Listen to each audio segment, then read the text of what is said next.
Imaginez un homme d'un pouvoir immense. Il est à la tête d'un empire s'étendant sur plusieurs continents.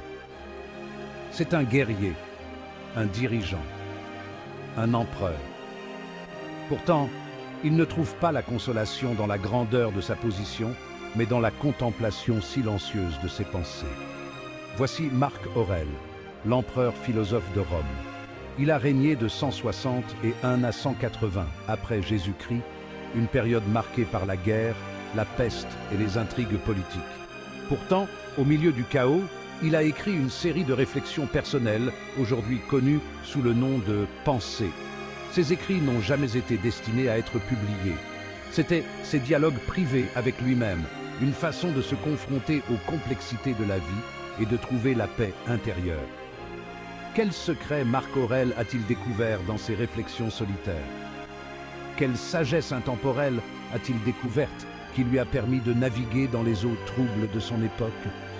Dans ces pages, nous nous embarquons pour un voyage afin de découvrir les idées profondes de la philosophie stoïcienne telles qu'elles sont reflétées dans les 12 livres des pensées. Mais il ne s'agit pas d'un exercice académique et rébarbatif. Nous allons donner vie à ces mots anciens. Nous allons découvrir comment les luttes et les triomphes de Marc Aurèle trouvent un écho profond dans nos vies modernes. C'est un voyage de découverte de soi. C'est une quête de sens et de but dans un monde qui semble souvent chaotique et imprévisible. Et tout commence par un aperçu de l'esprit d'un empereur qui a trouvé la consolation dans la sagesse. Êtes-vous prêt à percer les secrets du stoïcisme et à découvrir le pouvoir qui est en vous? Commençons. Marc Aurèle n'a jamais eu l'intention de devenir empereur. C'était un érudit dans l'âme, attiré par la philosophie et une vie de contemplation. Pourtant, le destin en a décidé autrement. Propulsé à un poste de pouvoir immense, il s'est retrouvé responsable du sort de millions de personnes. Il aurait été facile de succomber aux tentations du pouvoir, de gouverner d'une main de fer et de s'adonner au luxe de sa position. Mais Marc Aurèle a choisi une autre voie. Il s'est tourné vers le stoïcisme, une philosophie qui mettait l'accent sur la vertu, la raison et le fait de vivre en accord avec la nature. Le stoïcisme est devenu son guide, sa boussole, son manuel pour naviguer dans les défis du leadership et de la vie elle-même. Cela lui a fourni un cadre pour comprendre le monde qui l'entourait et sa place dans celui-ci. Le stoïcisme lui a appris que le véritable pouvoir ne réside pas dans le contrôle des événements extérieurs, mais dans la maîtrise de ses propres pensées et émotions. Il soulignait l'importance de la vertu par-dessus tout, de vivre une vie guidée par les principes de justice, de sagesse, de courage et de tempérance. Imaginez le poids du monde sur vos épaules. Maintenant, imaginez que vous faites face à ce fardeau, non pas avec peur et anxiété, mais avec une résolution calme et un profond sens du devoir. C'était le pouvoir du stoïcisme en action. Grâce à ces enseignements, Marc Aurèle a appris à affronter ses peurs, à accepter ce qu'il ne pouvait pas contrôler et à concentrer son énergie à vivre une vie vertueuse. Ses pensées sont devenues son journal intime, un lieu pour consigner ses pensées, affronter ses difficultés et se remémorer les principes stoïciens qui lui étaient chers. Plongeons maintenant dans ses écrits et explorons les principes fondamentaux qui ont guidé la vie de Marc Aurèle. Le premier principe, et peut-être le plus fondamental du stoïcisme, est la dichotomie du contrôle.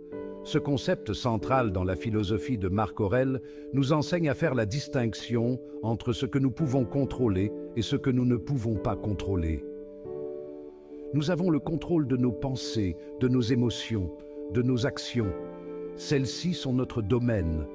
Le monde extérieur, en revanche, les événements, les circonstances, les opinions des autres, échappent à notre contrôle direct.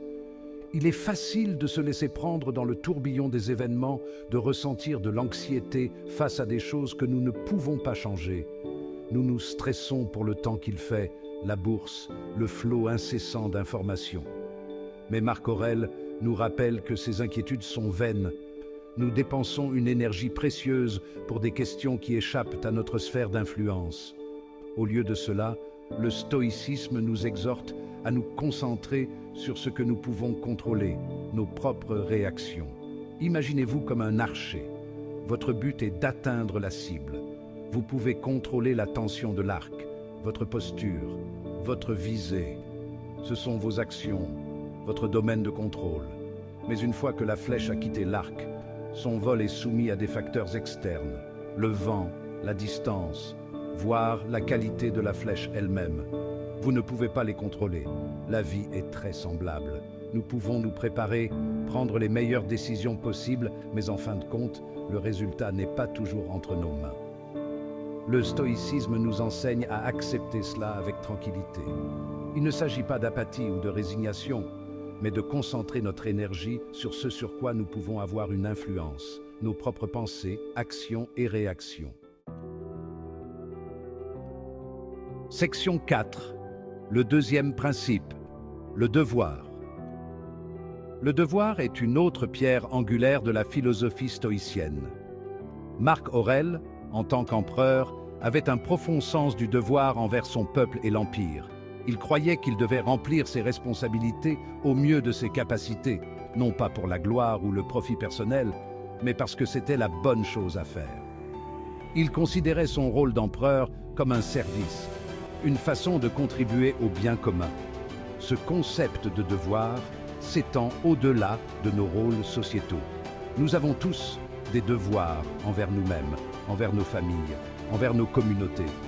Ces devoirs ne sont peut-être pas aussi grandioses que celui de diriger un empire, mais ils ne sont pas moins importants dans le grand ordre des choses.